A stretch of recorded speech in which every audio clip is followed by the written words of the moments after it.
soir en direct avec Lane. On a des petits problèmes de son. Je ne sais pas si Lane m'entend à l'heure actuelle. On va les régler très rapidement et on va voir si ça va marcher. Bah, j'espère. J'espère que vous allez bien, que vous avez passé une bonne semaine. Je suis totalement en train de meubler. Parce que Moi, je t'avais entendu tout à l'heure. Là, je t'entends plus. est-ce que là tu m'entends? Et on a des petits soucis techniques. On a des petits. Euh, alors, je vais juste vérifier dans mes réglages que mon micro soit test. Mon micro il marche normalement. C'est très frustrant. Lane, est-ce que tu m'entends? Alors, bon, nickel, merci chaton. On essaie juste de régler le problème de Lane qui ne m'entend pas. On l'entend quand elle parle, mais Lane parle, on Ah, l'entend. d'accord, ok, c'est bon, je t'entends. Ok, comment ça va? Ça va, merci. Et toi? J'ai explosé. Ah, je vais juste changer d'éclairage, m'en voulez pas. Alexa, lampe de table sur lumière du jour. Voilà, c'est mieux. Je suis explosé. J'ai énormément nagé cet après-midi. Euh, vraiment à bout. Donc ça va être une émission très à l'arrache. Et toi, comment ça va? Ça va, merci. Bonsoir tout le monde. Alors du coup, ce soir, c'est pas une interview de moi, promis, même si je vais pas mal parler. On s'est dit qu'on allait faire une petite émission cinéma politique, ça faisait quelque temps qu'on l'avait plus fait. On va se laisser porter par le flow.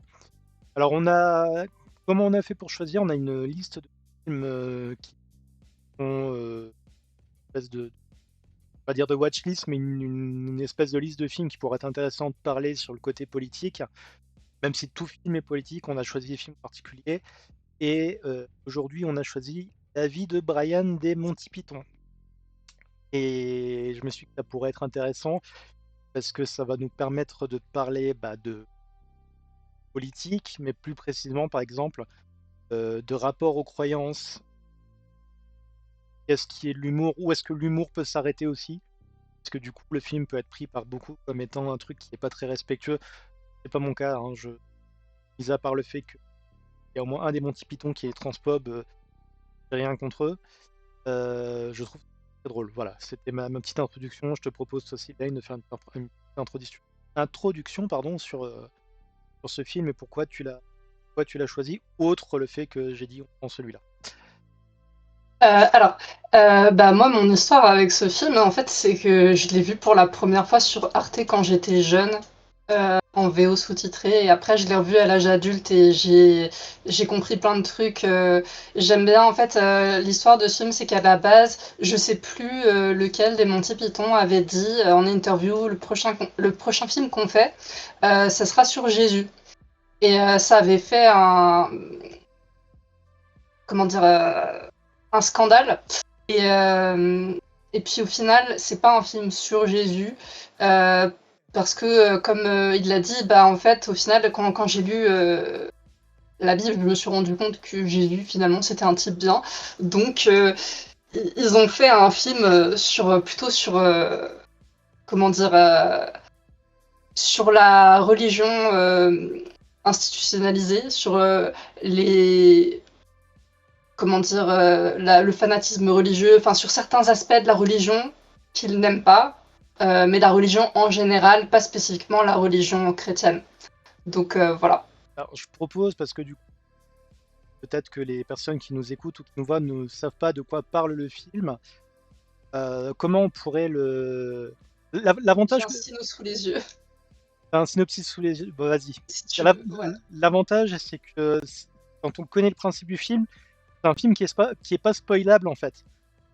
On peut évidemment spoiler des gags et des trucs, mais l'histoire en elle-même, c'est un peu comme Titanic si vous voulez. Bah du coup, je te propose de lire de quel site est le synopsis? Halluciné. Halluciné. Oula, vas-y. C'est très bref, mais ça va. En l'an zéro, en terre de Galilée, Mandy et son bébé Brian reçoivent la visite des rois mages un beau soir de décembre. Ceux-ci, s'apercevant de leur erreur, remballent prestement leurs présents et filent dans les tables voisines. Hélas, Brian a tiré le mauvais numéro. Ce qui me fait marrer, c'est que j'aime beaucoup ce genre de film qui te dit en gros: «Et si?» en fait.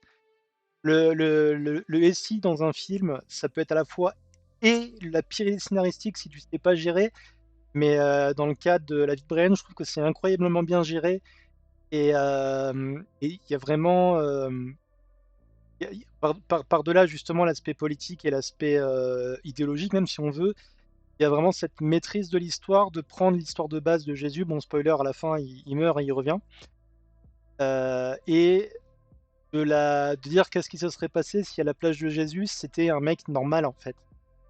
J'aime beaucoup cette idée, c'est très bien géré et le synopsis sur lui-même, je le trouve hilarant, en fait.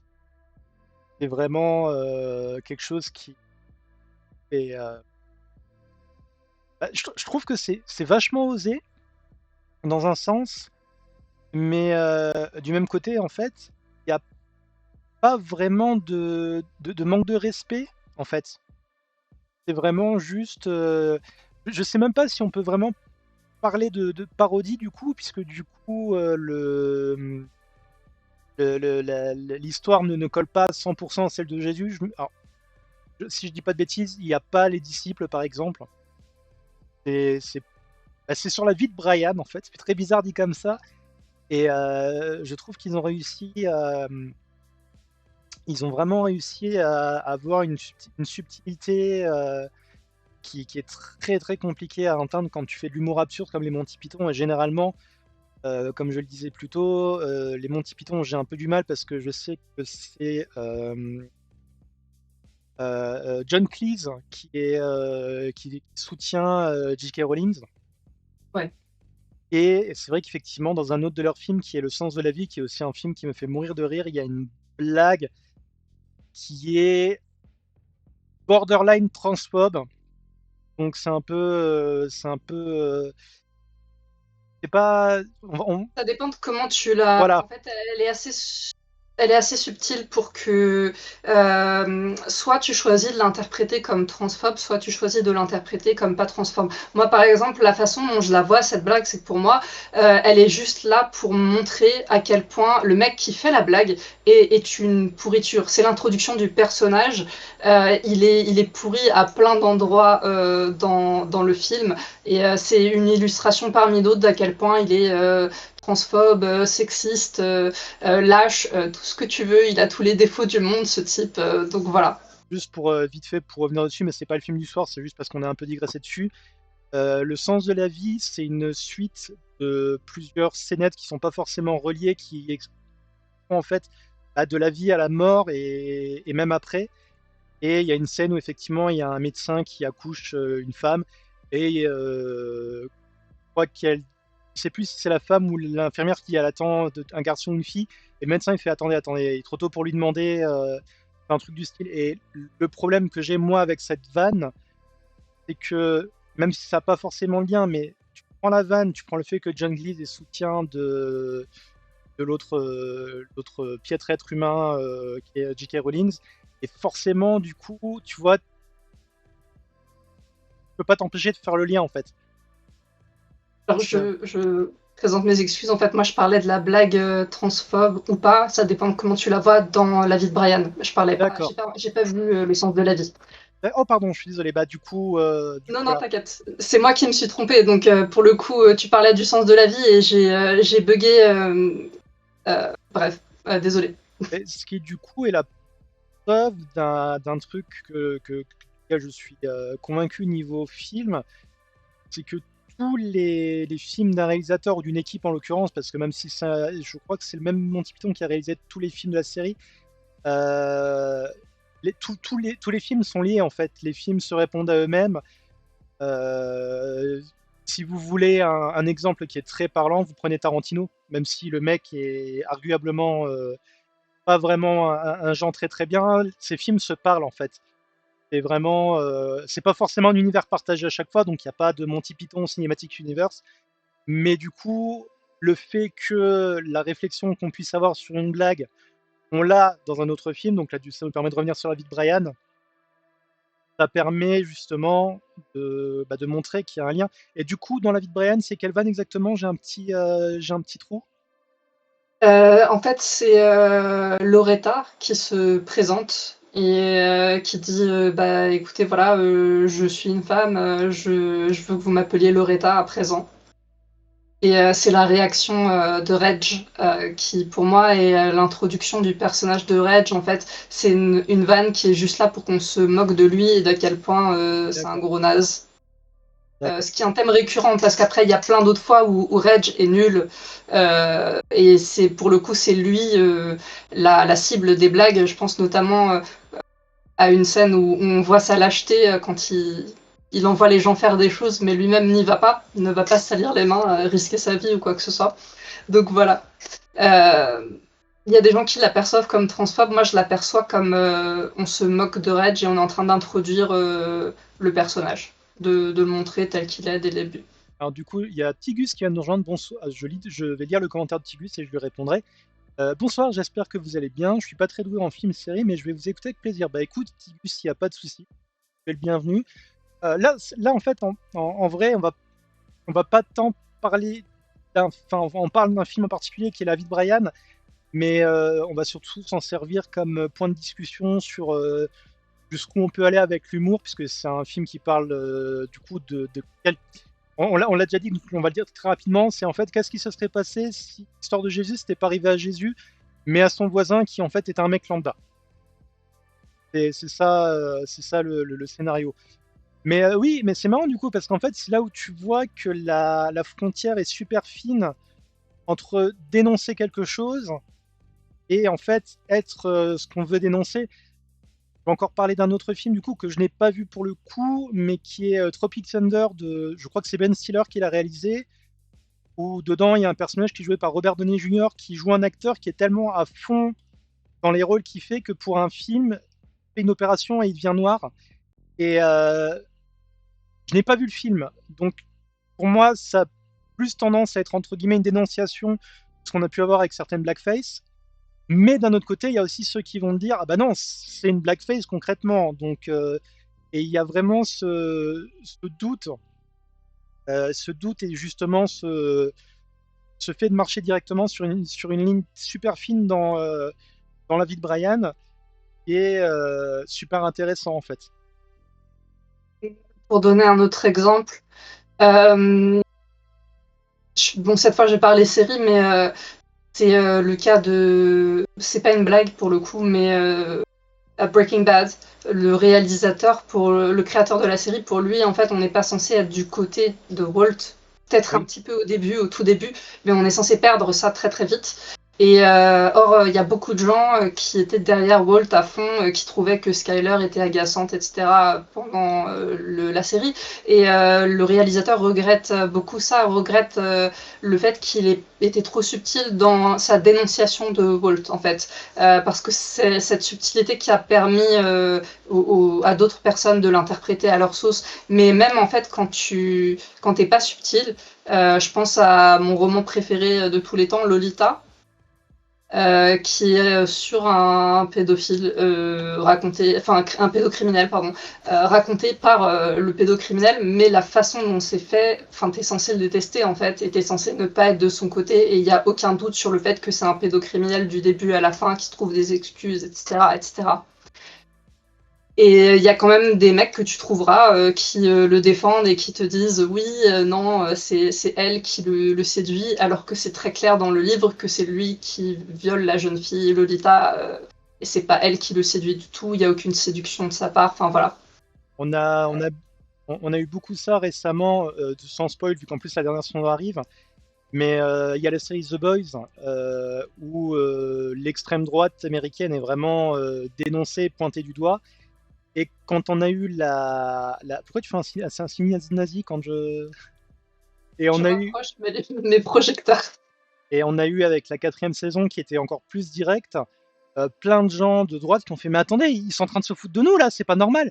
Et du coup, la série a été revue bombée. Et le réalisateur, il a fait je comprends pas. Dans la série, on est un milliard de choses, mais subtil, on l'est absolument pas en fait. Et il y en a plein qui croyaient que les personnages de droite dans The Boys pas faire de spoil ni quoi que ce soit, étaient des personnages qu'on était censé alors que dès la saison 1, il y en a qui font des crimes vraiment immondes et c'est montré comme étant dégueulasse. C'est un peu ce qu'on peut appeler le syndrome Scarface. Je vous avais prévenu, on parle d'un film pour parler d'un truc en général, donc il risque d'y avoir pas mal de glissements comme ça. Mais dans Scarface, on a justement cette dénonciation du.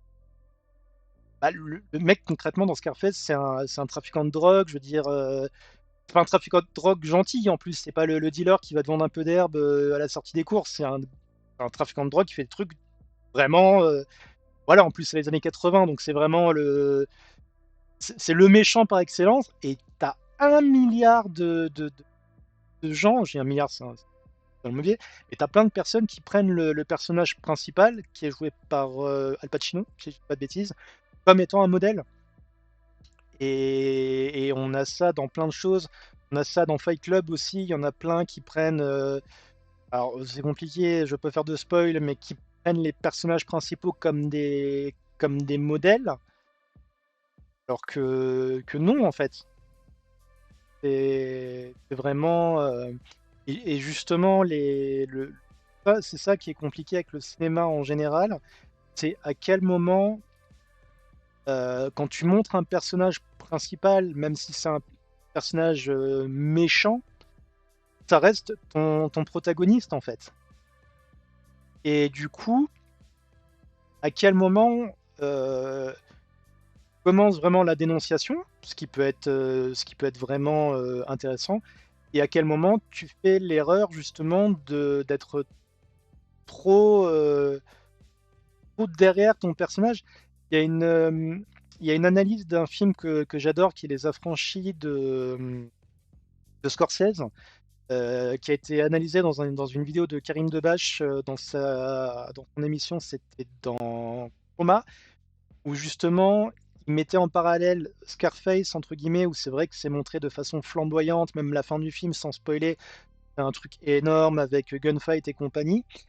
Et dans le film Les Affranchis, la façon dont l'histoire se conclut et la façon dont l'histoire est faite, t'as vraiment plus cette façon de te montrer qu'au final, euh, ton personnage principal que tu suis dans Les Affranchis, qui est c'est un terme abusif, mais c'est un mafieux en quelque sorte.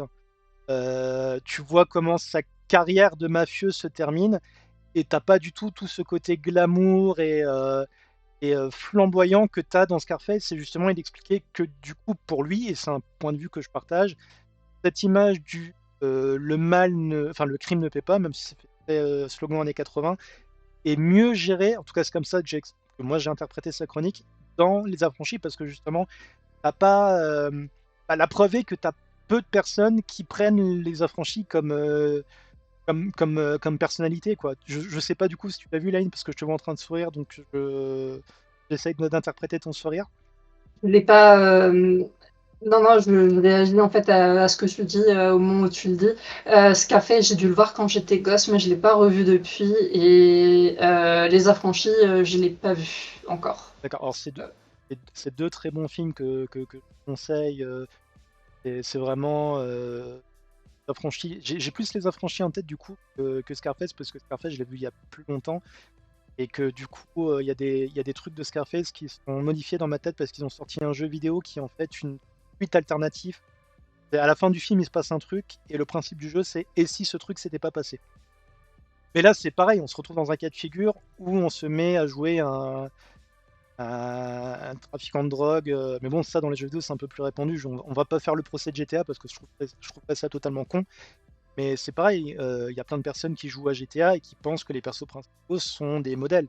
Alors que oui, il y a un côté cool parce que c'est des persos de jeux vidéo et que du coup tu vas faire des trucs incroyables. Mais au final,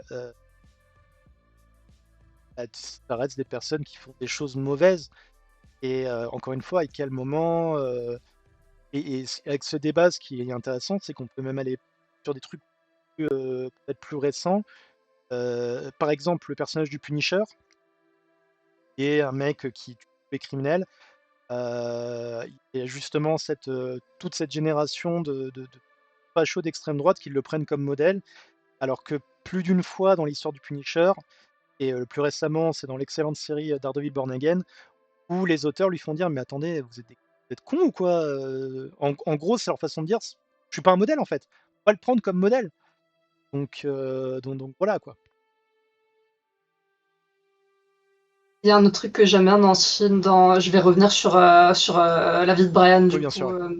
Il y a un autre truc que j'adore dans ce film, c'est pour ça que c'est ma comédie préférée de tous les temps, c'est devenu ma comédie préférée de tous les temps, et je l'ai vue 22 fois. Ah oui, quand même!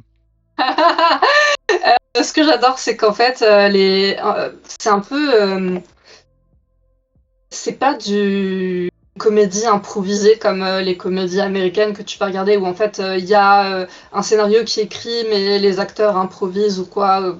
Enfin, c'est plus, c'est vraiment des sketchs, et c'est des sketchs distincts et ils sont tous reliés les uns aux autres de façon logique, par le mouvement de Brian, là où il va, qu'il fait, ce vers quoi il va, ce qu'il cherche à suivre ou quoi, mais voilà.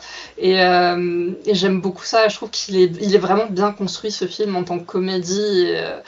Ouais, C'est vrai que narrativement, justement, quand je parlais plutôt de Sens de la vie, qui est donc le film qu'ils ont fait après, si je dis pas de bêtises, c'est vrai qu'effectivement, ils ont les Monty Python ont cette capacité de faire des sketchs et vraiment de les relier, mais ça sent pas forcé, en fait.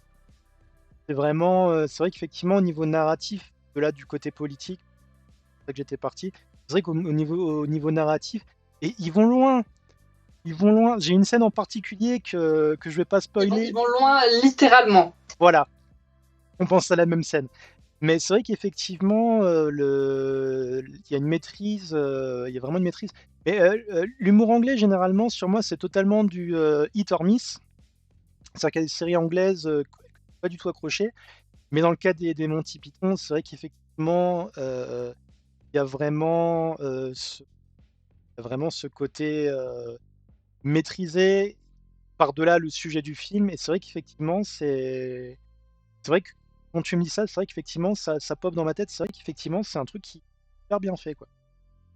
Après, je suis désolé, hein, je fais mon tatillon en fond ce soir, mais est-ce que on peut du coup pardonner, bon, en même temps, La vie de Brian, j'avoue que c'est pas le film le plus problématique de l'histoire, mais est-ce que les qualités matérielles d'un film font qu'on puisse, on peut pardonner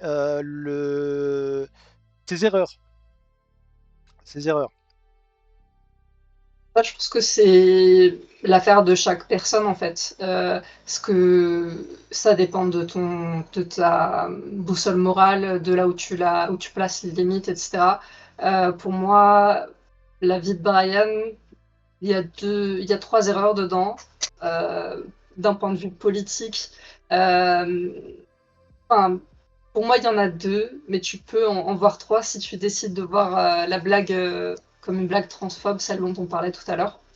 Les deux autres, c'est une blague qui a été coupée au tournage, mais parmi les gens qui interviennent à la toute fin du film pour sauver quelqu'un, euh, il y a il y a des gens qui parlent avec un accent nazi et qui ont un symbole qui est une étoile de David gammée.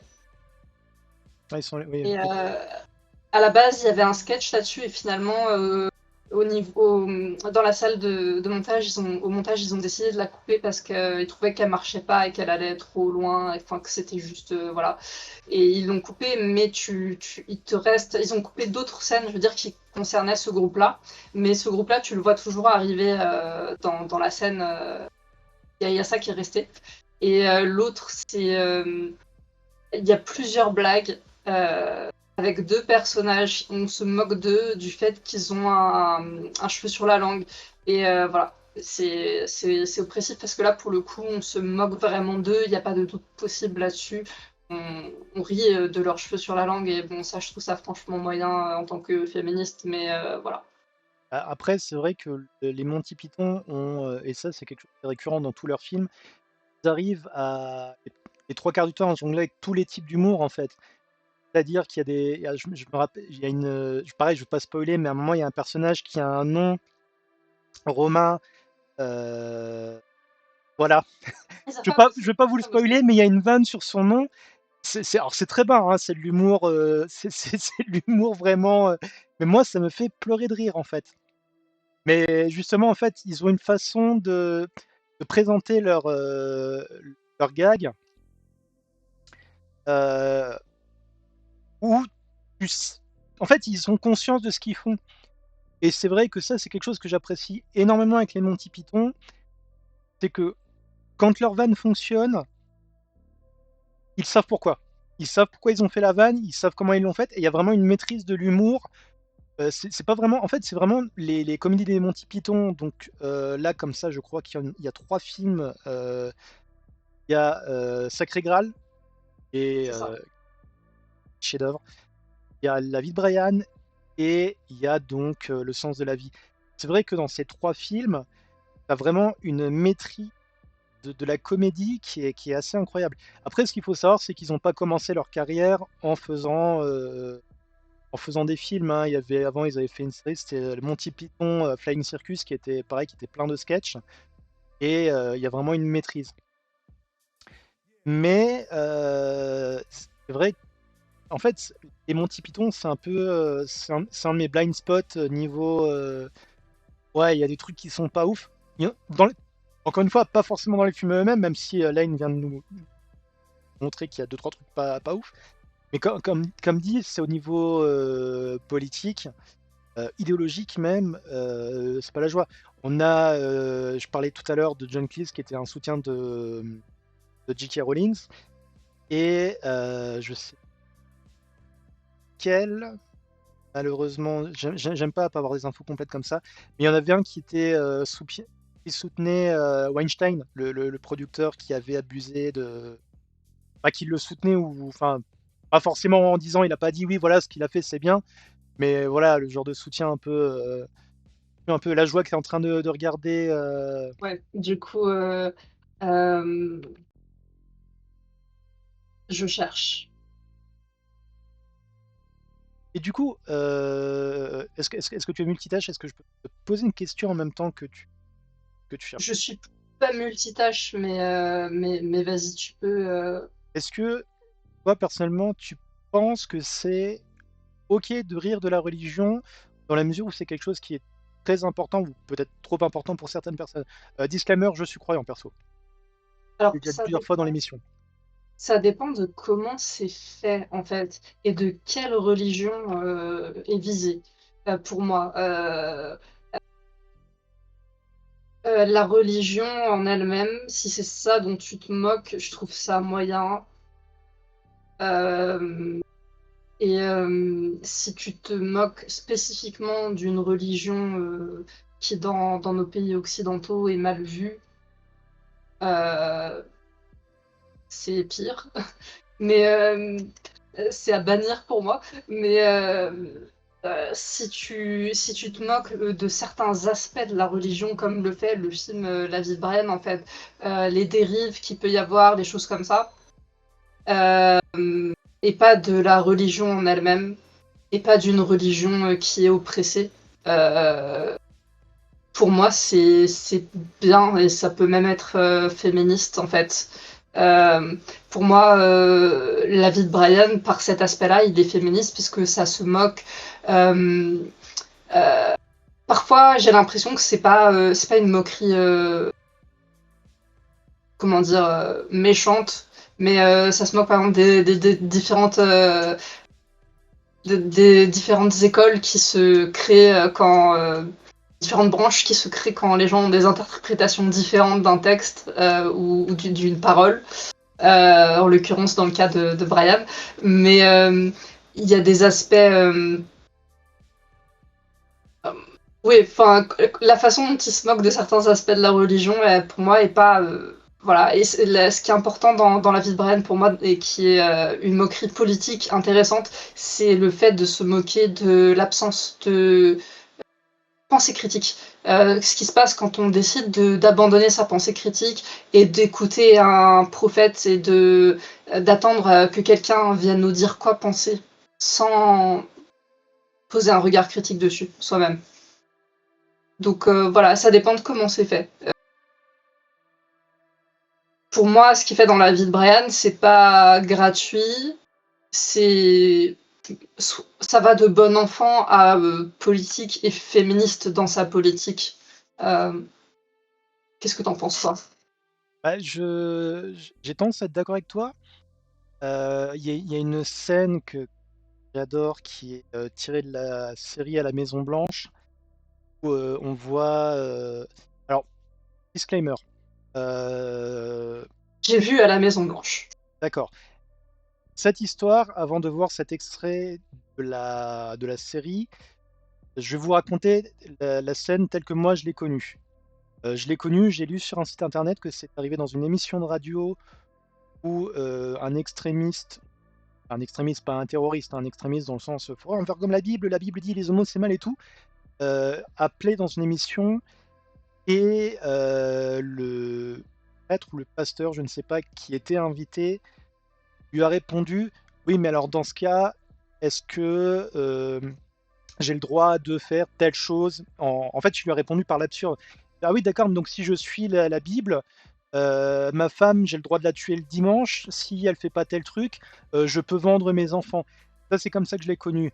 Et il s'avère qu'effectivement, depuis quelques temps, il y a cet extrait de la scène dans la Maison Blanche qui est là, excellente comme série, où ce qui se passe en fait, c'est que c'est une représentante. Tu vois de quelle scène je parle? Tu pourras peut-être du coup être plus précise que moi. Peut-être parce que c'est quand même 6 saisons et c'est une série à l'ancienne D'accord, avec 22 épisodes et je l'ai vu il y a d'accord. quelques années. Donc en gros, l'extrait fait que je ne suis pas sûr de la personne à qui le président répond, parce qu'apparemment le président dans cette série est un mec bien, ce qui fait très bizarre. Mais en gros, il lui répond exactement la même chose. Il lui fait oui, d'accord, vous avez raison. Alors dans ce cas, est-ce que ça veut dire que je peux tuer telle personne de mon staff parce qu'il fait telle chose qui est interdit de faire le dimanche? Pareil, il y a ce raisonnement par l'absurde.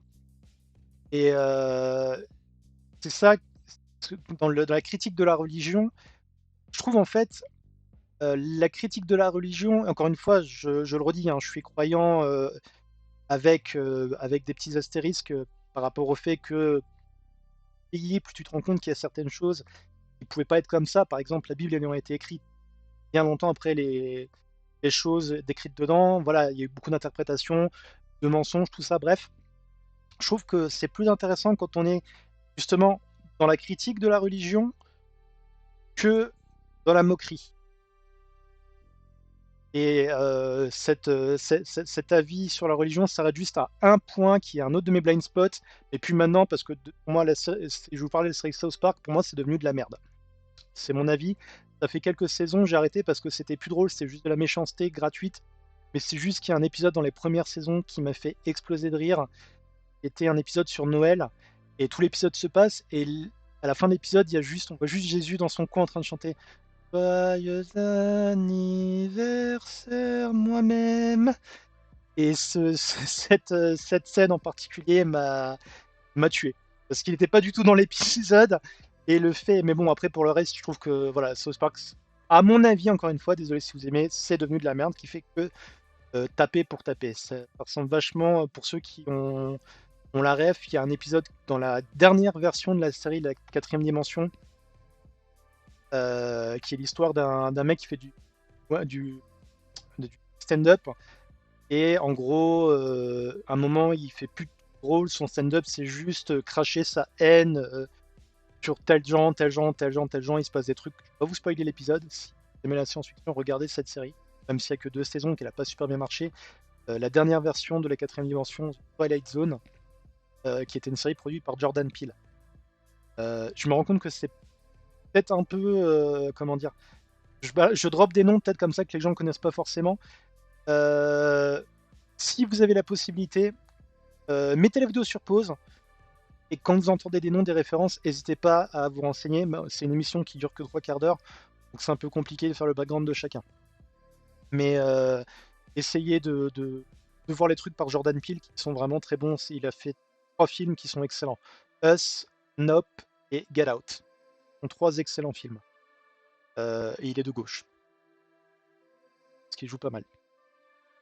Du coup, est-ce que tu as trouvé l'information Je viens de me remettre dessus parce que du coup, je me suis rendu compte que, enfin, comme je suis très monotache, du coup, bah, Je suis partie, j'ai cliqué sur un lien, mais j'ai pas lu ce qu'il y avait dessus.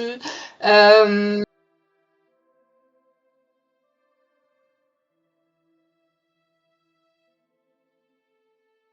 Lane, comme vous pouvez le voir, est en train de charger. Lane est encore en 56K à l'intérieur. C'est la seule personne sur cette planète qui a un cerveau en 50.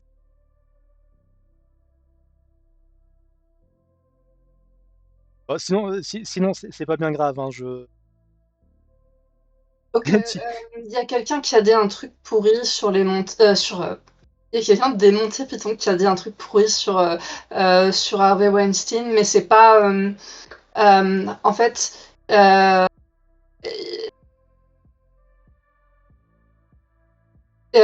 en fait, il critique MeToo, D'accord.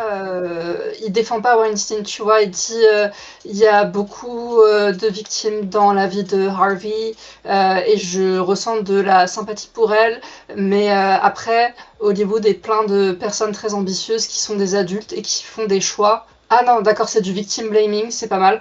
Je dis ça avec tout le sarcasme dont je suis capable, bien entendu. Nous faisons tous des choix et je pourrais vous dire qui a fait le choix et qui ne l'a pas fait. Je déteste Harvey. J'ai dû travailler avec lui et je connais l'abus dont il était capable. Mais je ne veux pas que les gens disent que tous les hommes, trois petits points. Parce que sur le film de 1991, Fisher King, deux des producteurs étaient des femmes. Une était une très bonne productrice et l'autre était une pétasse neurotique. C'était pas une question de genre, c'était une question de position de pouvoir et de comment les gens l'utilisent. Il vient quand même de nous balancer un Not All Men combo avec Victim Blaming. Victim blaming, not all men, C'est lequel? c'est magnifique là. Du coup, c'est Et lequel? donc là, c'est Terry Gilliam. Voilà, c'est ça, c'est lui que je cherchais tout à l'heure. Anecdote, je savais cette info parce qu'à l'époque, j'avais fait staff dans un festival de films et une année, il l'avait reçu. Et c'est l'année où, à l'époque, j'étais avec Gaël, dont on a parlé plusieurs fois. Et non, là, c'est pas possible, on peut pas bosser pour le festival, c'est mort. C'est mort parce que, hors de question qu'on soit d'accord avec ça. Et le festival était d'accord avec ça, puisqu'il l'avait invité en tant qu'invité. On arrive à la fin de l'émission. Euh, on refera sûrement cette discussion, parce que je trouve qu'elle était pas mal, en toute modestie. Je voudrais juste vous conseiller trois choses en rapport avec le sujet de ce soir. Le premier, c'est un rapport lointain, ça n'a rien à voir avec la vie de Brian, mais c'est par rapport à l'affaire Weinstein. Désolé. En fait, c'est le film Scream 3. Ce qu'il faut savoir, c'est que le film est un film d'horreur et c'est le troisième de Scream, merci Nat. Mais ceci une critique de certains dessous d'Hollywood. Et il y a de très fortes chances que Wes Craven, quand il l'a fait. Non, non, c'est pas Epstein. C'est pas Epstein, c'est une autre personne. C'est un producteur de films, Weinstein. Weinstein. Euh, Là, il va sûrement rire sur le chat. Ouais, je vais l'écrire sur le Et chat. du coup, en fait, dans ce film, il y a un personnage qui est joué par Lance Henriksen, et il y a de très fortes chances que ce personnage, en fait, ça soit justement c'est Harvey Weinstein,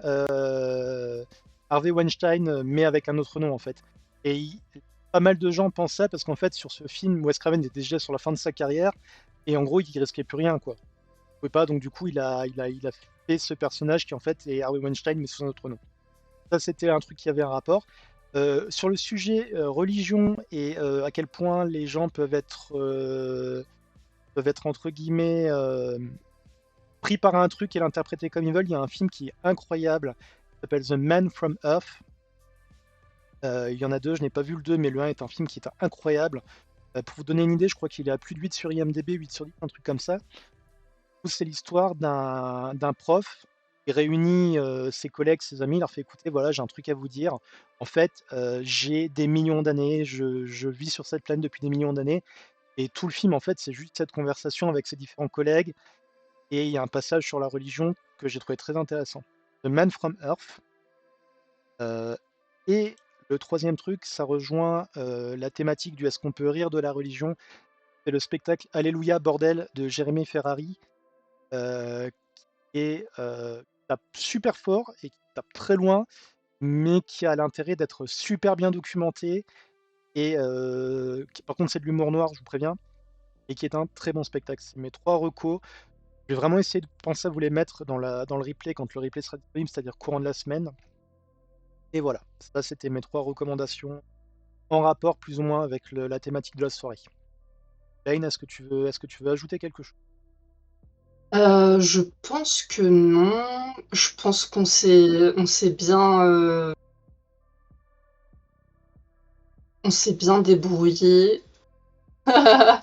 Et on a fait le tour, je pense, de ce qu'il y avait de politique sur le film. Donc, non. Euh, je vous recommande de regarder La vie de Brian à l'occasion et de vous faire votre propre avis. Oui, oui, oui, dans l'absolu. Alors, du coup, on se retrouve. Après avoir balancé sur l'autre con, ça me fait bizarre de conseiller quand même. Mais on sépare pas l'art de l'artiste. Que les choses soient claires. Hein, c'est un gros con. Il n'y a rien y a rien de justifiable dans ce qu'il a dit. On va juste prendre des films et à l'époque, il n'avait pas encore dit ça. On ne savait pas que c'était un gros con. Voilà, si ça vous permet un peu de vous mettre d'accord à votre conscience, regardez effectivement les films des Monty Python, ils restent très drôles. J'ai envie de dire, si vous voulez pas donner d'argent, si vous voulez pas donner d'argent à des connards, vous pouvez vous débrouiller. Wink wink. Ah, si, par contre, je veux juste finir avec une vanne des Monty Python qui m'a fait mourir de rire. Il y a un des Monty Python qui est mort il y a des années. Et ils ont sorti un spectacle, ça doit quand même bien faire 10 ans maintenant, où le titre du spectacle c'était The Monty Python Live et entre parenthèses avant Mostly. Et en gros peut se traduire par les Monty Python plus ou moins encore en vie. Et qui est très drôle. Bah, c'était super intéressant. Pas ce que j'ai dit, mais du coup de t'entendre Lane, ça fait un peu niaque et c'est pas mon. Devait savoir que c'est absolument pas mon genre. Insérer gif de Homer qui recule dans les haies. Et je pense qu'on aura d'autres émissions comme ça. Si vous avez pourquoi pas des films qui pourraient être intéressants, qu'on pourrait découvrir ou redécouvrir et qui seraient des futurs sujets d'émission, n'hésitez pas à les conseiller, ça peut être sympa. On a déjà une liste assez sympa qu'on va essayer de mettre un peu à jour. À dire pour ce. Merci à tous, merci à toi Laine. Merci à vous de nous avoir suivis. Merci à toi, Tigus, d'avoir suivi l'émission et d'avoir été avec nous dans le chat ce soir.